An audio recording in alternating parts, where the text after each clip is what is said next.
Soal nomor 1. Tanaman padi dapat tumbuh subur di daerah dataran rendah yang memiliki curah hujan cukup. Prinsip geografi yang berkaitan dengan fenomena tersebut adalah titik-titik. A. Prinsip distribusi. B. Prinsip persebaran. C. Prinsip deskripsi. D. Prinsip korologi. E. Prinsip interrelasi. Soal nomor 1 ini, di mana bahwa yang namanya tanaman padi dapat tumbuh subur di daerah dataran rendah yang memiliki curah hujan cukup. Nah, prinsip geografi ini berkaitan dengan fenomena yaitu prinsip korologi. Prinsip korologi itu sendiri adalah analisis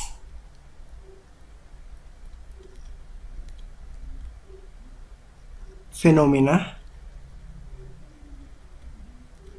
geosfer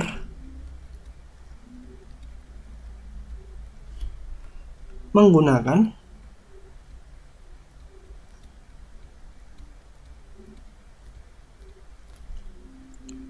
gabungan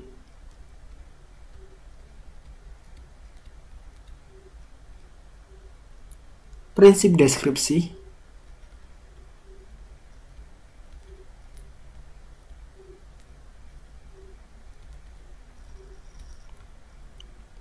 persebaran,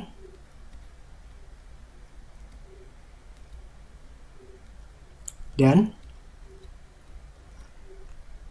interrelasi. Nah, pada fenomena tersebut prinsip deskripsi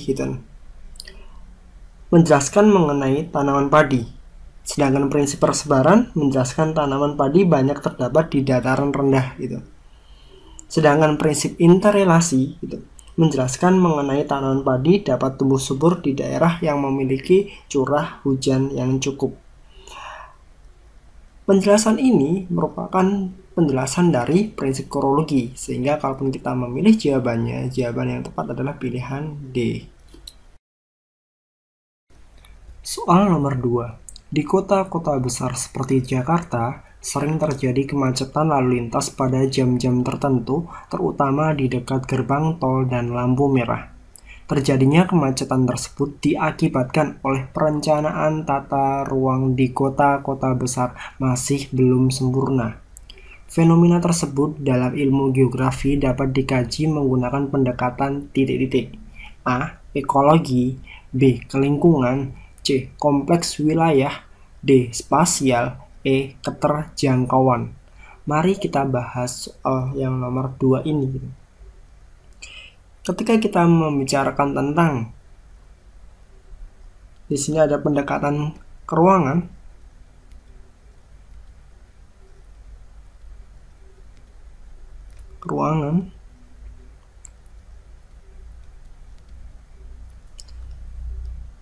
dalam mengkaji permasalahan geografi,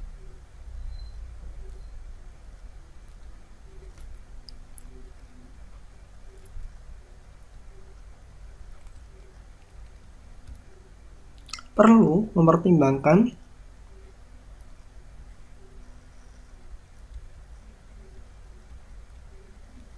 pertimbangannya antara lain yang pertama A. Penggunaan ruang.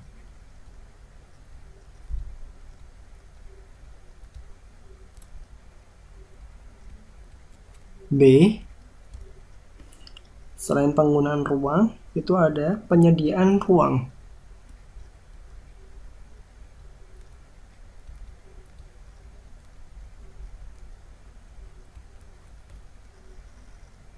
Selanjutnya, itu adalah komponen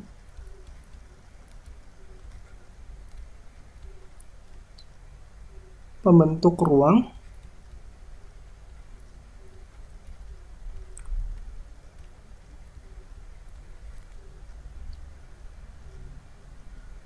Dan yang D yaitu pola keruangan yang dihasilkan.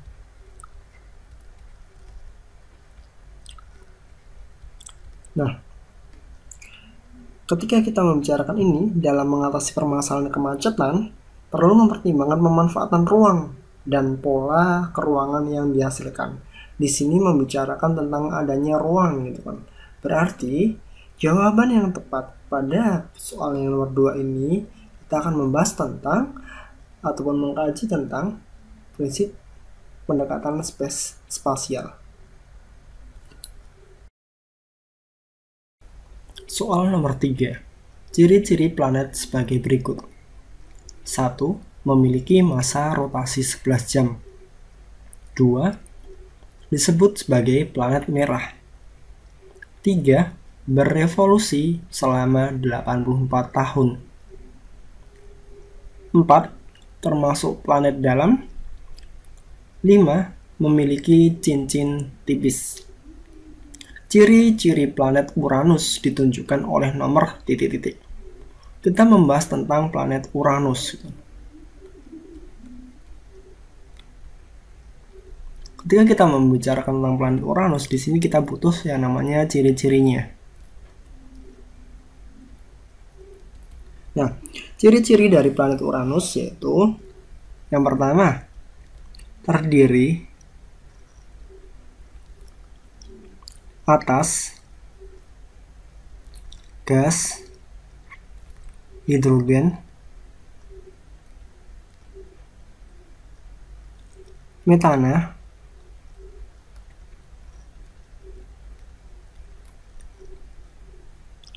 dan helium.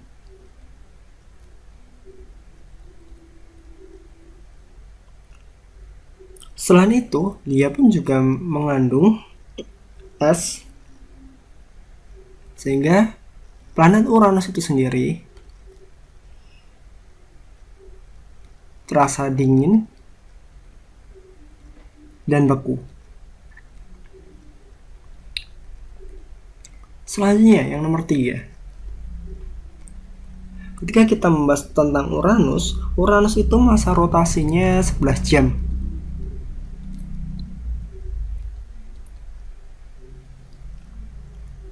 Dan arah rotasinya berlawanan dengan bumi.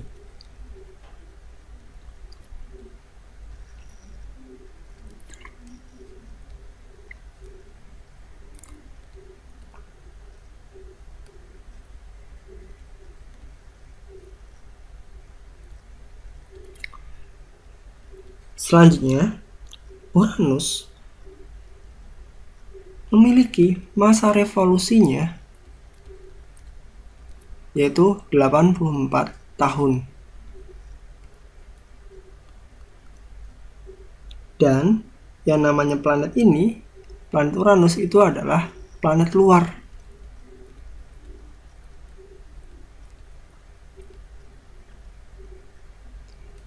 Selanjutnya, Uranus itu memiliki cincin yang terlihat tipis. Dari ciri-ciri ini kita bisa mengetahui sesuai dengan pada soal di mana dia punya rotasi 11 jam. Revolusinya 84 jam, 84 tahun. Dan dia pun juga memiliki cincin tipis. Sehingga kalaupun kita lihat jawaban yang tepat adalah pilihan C. 1, 3, dan 5. Soal nomor 4. Pernyataan. 1. Batuan dasar laut lebih mudah daripada di atasnya. Kedua, terbentuknya Laurasia dan Gondwana. 3. Terjadinya gempa vulkanik. 4. India terus mendesak Asia. 5. Terjadinya gempa bumi tektonik. Bukti pergerakan lempeng di permukaan bumi ditunjukkan oleh nomor titik-titik. Adanya pergerakan lempeng itu ditandai dengan beberapa bukti. Yang pertama, batuan dasar laut lebih mudah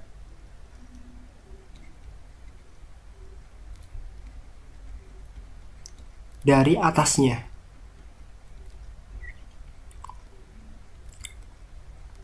Yang kedua, buktinya yaitu terbentuknya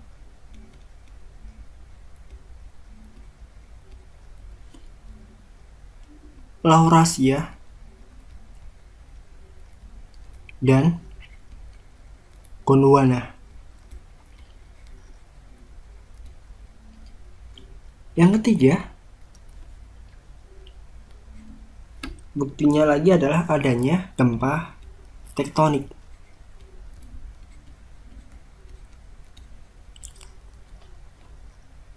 Yang nomor 4,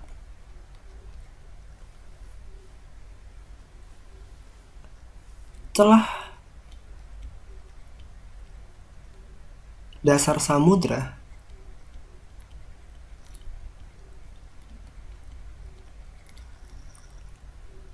semakin melebar. Yang kelima, adanya garis pantai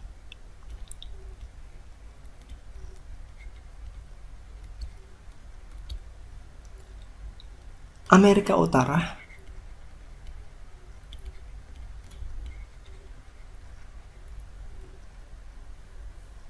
dan Selatan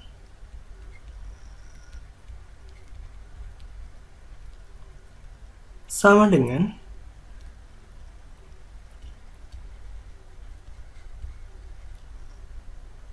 garis pantai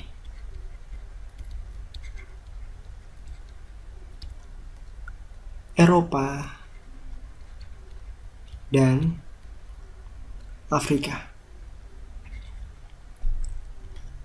Jadi, kalaupun kita lihat di sini, yang tepat adalah pilihan yang pertama, pilihan yang kedua, dan juga pilihan kelima. Sehingga jawaban yang tepat adalah pilihan C. Soal nomor 5.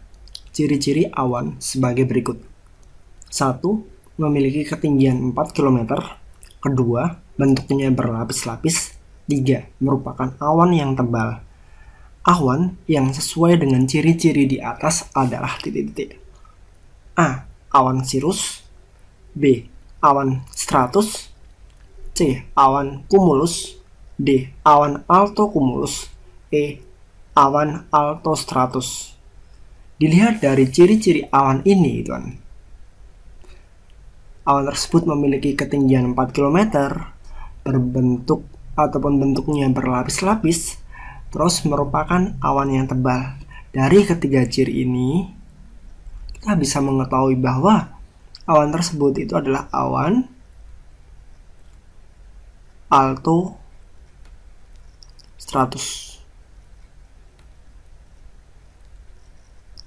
Sehingga jawaban yang tepat adalah pilihan E.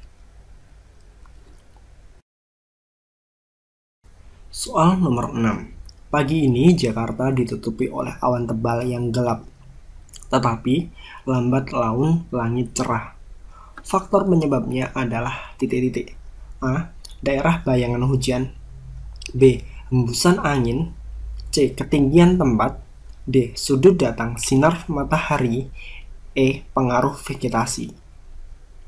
Mari kita bahas soal nomor 6 ini.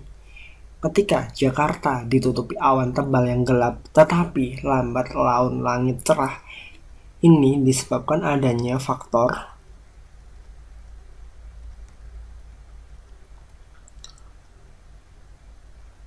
pergerakan angin.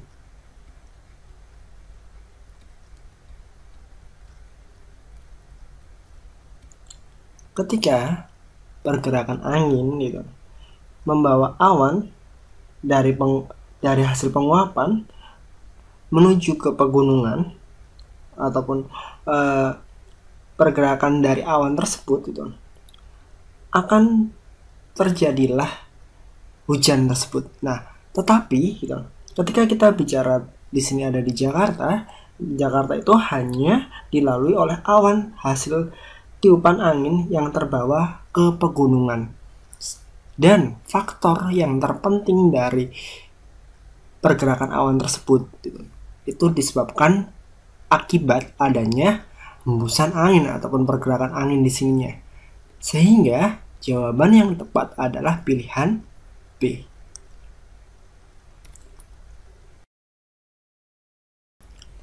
Soal nomor 7. Cuaca di daerah puncak gunung pada siang menjelang sore hari berkabut. Hal tersebut dipengaruhi oleh faktor titik-titik. A. Arah angin dan penyinaran. B. Suhu dan ketinggian tempat. C. Tekanan udara dan arah angin. D. Penyinaran matahari dan ketinggian. E. Arah angin dan suhu udara. Mari kita bahas soal nomor 7 ini gitu. Cuaca di daerah puncak gunung pada siang hari menjelang sore hari itu berkabut. Penyebabnya adalah adanya tekanan udara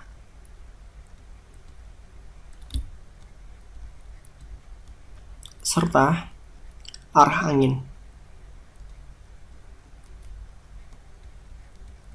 Nah, oke.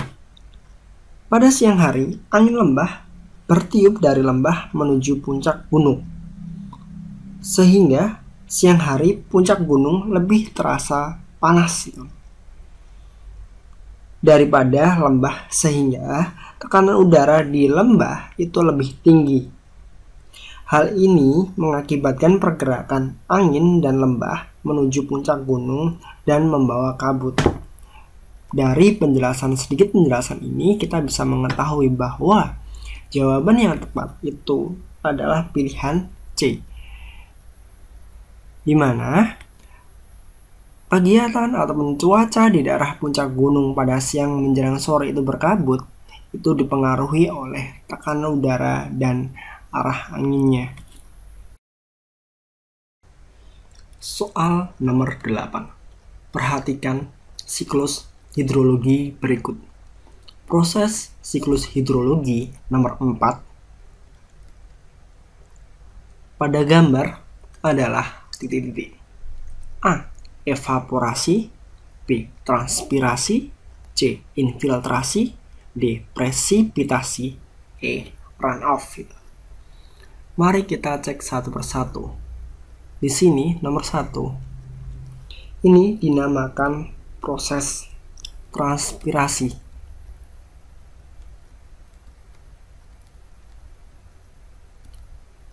Selanjutnya, nomor 2 merupakan prinsip evaporasi.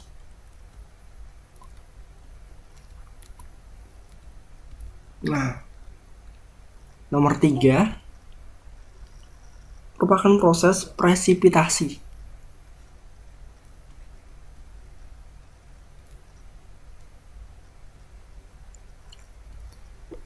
Yang nomor 4 itu dikatakan sebagai infiltrasi.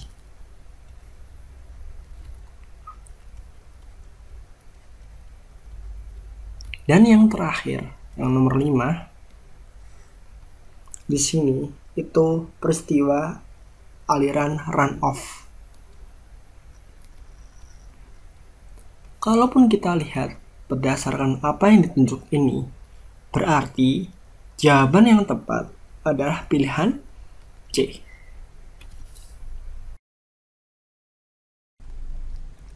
Soal nomor 9.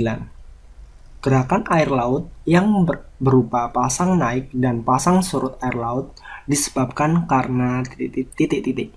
A. Adanya goncangan dasar dan permukaan laut. B. Gempa laut dan angin skala besar. C. Densitas salinitas dan angin topan. D. Gravitasi bulan dan gravitasi matahari.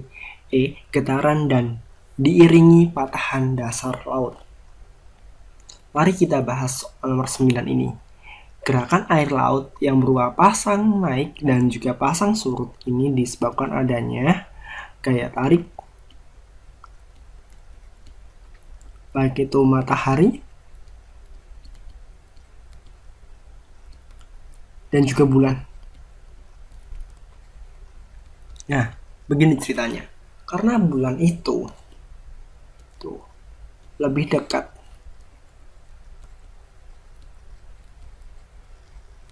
dengan bumi gitu, maka bulanlah yang lebih berpengaruh. Dari sedikit penjelasan ini kita bisa mengetahui bahwa gerakan air laut yang berupa pasang naik dan pasang surut air laut disebabkan karena gravitasi bulan dan gravitasi matahari. Soal nomor 10. Gambar berikut menunjukkan bentuk muka bumi titik-titik. A. Horse graben, C. Lipatan, D. Dextral, E. Flexure. Nah, mari kita bahas. Di sini ada simbol X. Simbol X ini menyatakan sebagai graben. Nah, apa sih artinya gitu kan? Artinya adalah daerah patahan yang turun. Mari kita lihat terlebih dahulu. Di sini ternyata lebih turun.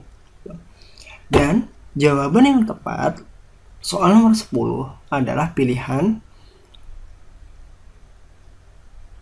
B. Graben. Soal nomor 11. Perhatikan tanda-tanda alam berikut ini. 1.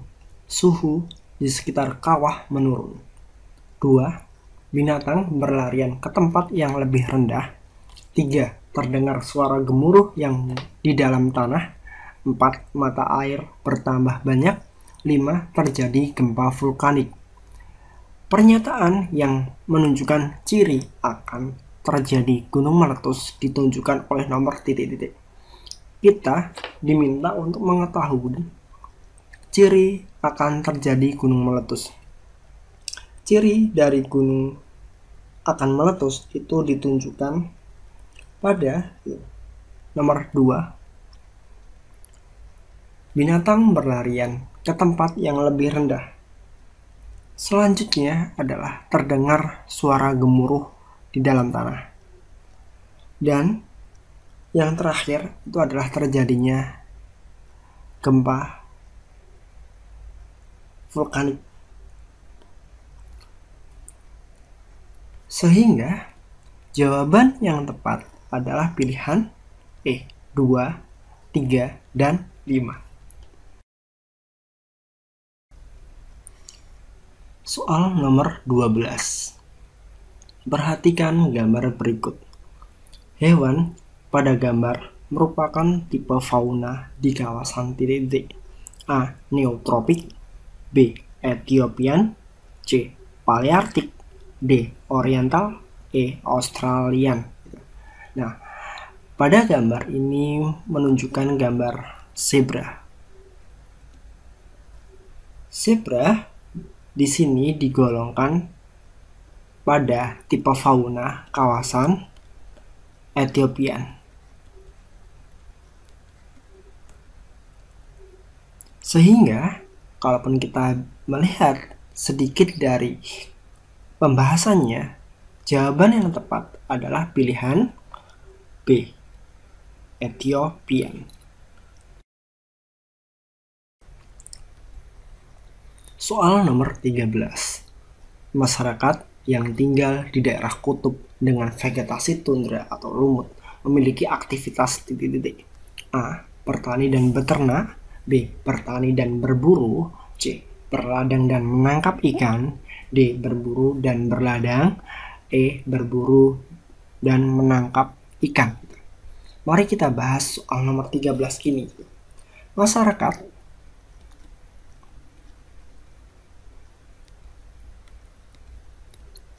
yang ternyata tinggal di daerah kutub, dia gitu hanya dapat berburu dan menangkap ikan.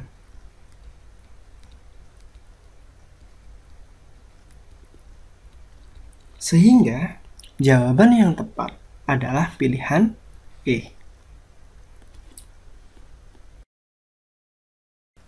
Soal nomor 14. Pernyataan. 1. Meningkatkan kesadaran masyarakat akan pentingnya pendidikan. 2. Mengadakan penyuluhan tentang kesehatan gizi. 3. Menggalakkan program keluarga berencana. 4. Membuat undang-undang perkawinan. 5. Mengubah pandangan masyarakat bahwa banyak anak, banyak rezeki. 6. Memperluas kesempatan kerja.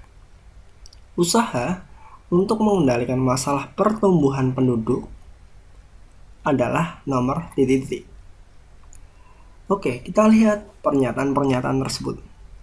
Untuk mengendalikan masalah pertumbuhan penduduk, yang harus dilakukan adalah menggalakkan program keluarga berencana, membuat undang-undang perkawinan, dan mengubah pandangan masyarakat bahwa banyak anak, banyak rezeki. Sehingga jawaban yang tepat adalah pilihan D.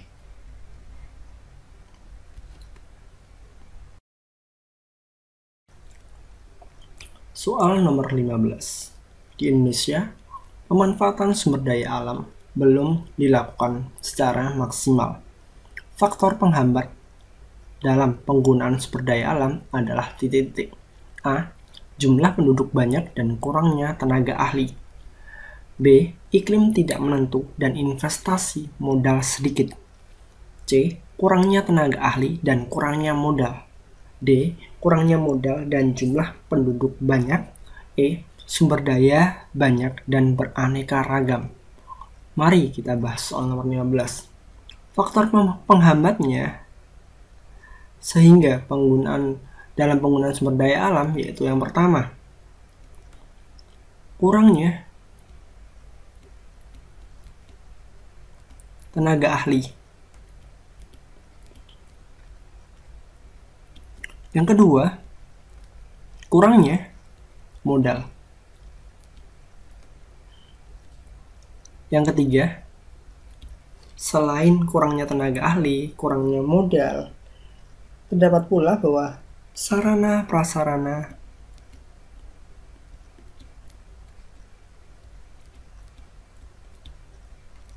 kurang memadai.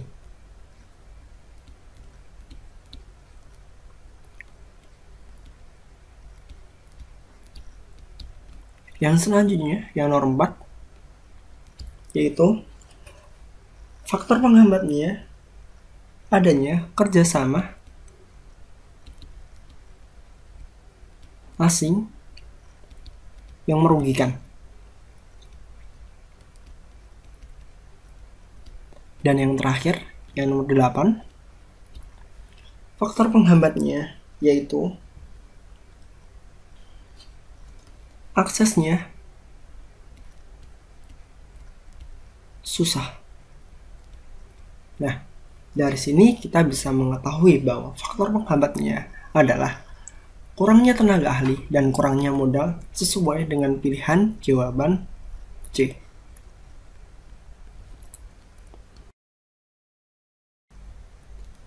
Soal nomor 16. Urutan bentuk-bentuk kerusakan lingkungan yang dimulai dengan penggundulan hutan adalah titik-titik.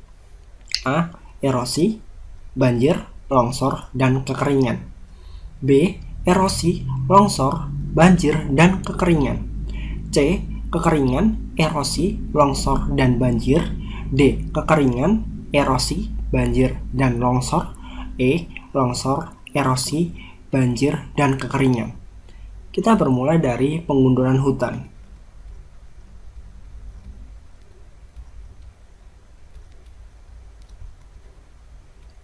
Ketika ada yang melakukan penggundulan hutan, akan menyebabkan tanaman di situ habis.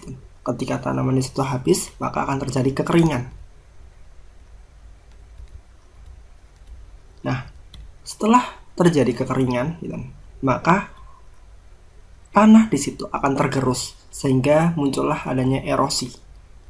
Nah, apabila di situ hujan turun terus-menerus karena tanah tersebut sudah kering, maka dapat menyebabkan banjir. Nah, banjir tersebut dapat menggerus tanah-tanah di sampingnya sehingga terciptalah adanya longsor. Dan jawaban yang tepat adalah pilihan yang D. Kekeringan, erosi, banjir, dan longsor.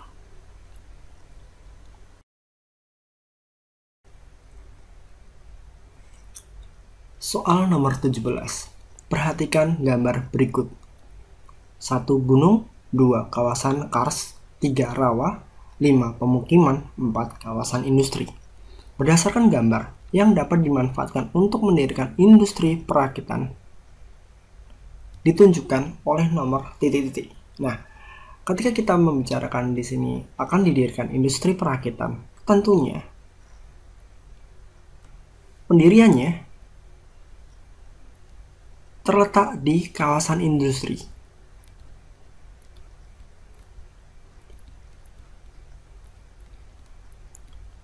Hal ini bertujuan untuk memudahkan dalam produksi ataupun barang-barang yang diproduksinya. Barang-barang yang digunakan. Nah,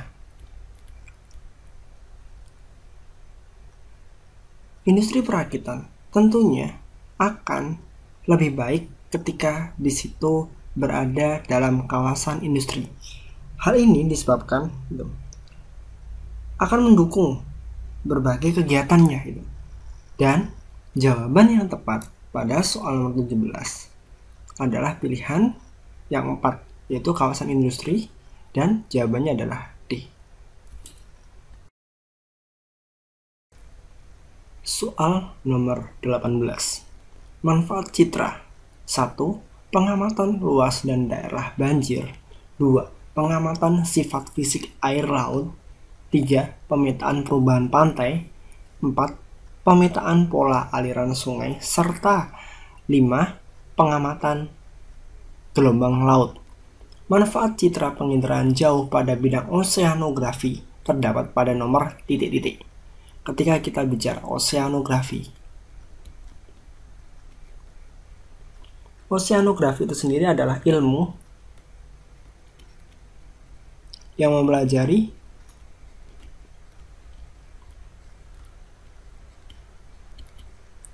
tentang kelautan. Nah, mari kita lihat mana sih yang berhubungan dengan kelautan. Nah, jawaban yang benar adalah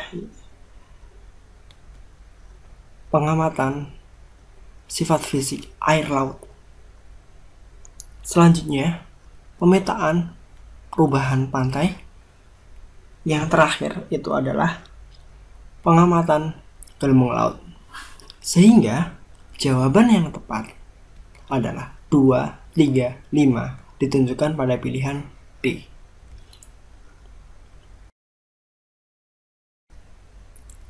Soal nomor 19.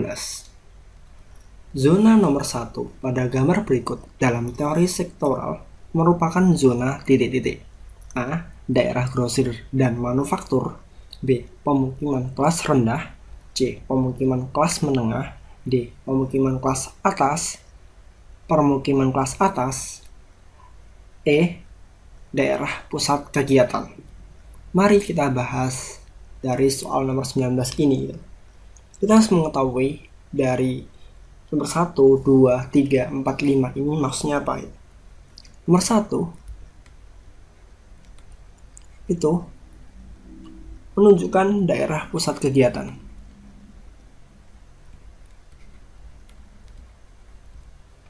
Selanjutnya, nomor 2 di sini dikatakan sebagai daerah grosir.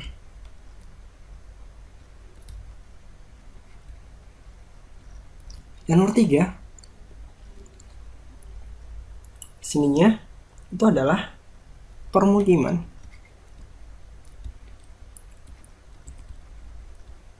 Kelasnya adalah kelas rendah. Yang keempat, permukiman kelas menengah. Dan kelima ini pemukiman kelas atas. Nah, kalaupun kita lihat zona nomor satu itu adalah daerah pusat. Daerah pusat berarti jawaban yang tepat di situnya, kalaupun kita lihat pada optionnya, jawaban yang tepat adalah pilihan E.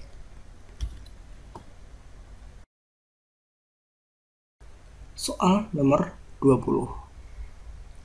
Ciri-ciri negara sebagai berikut. 1.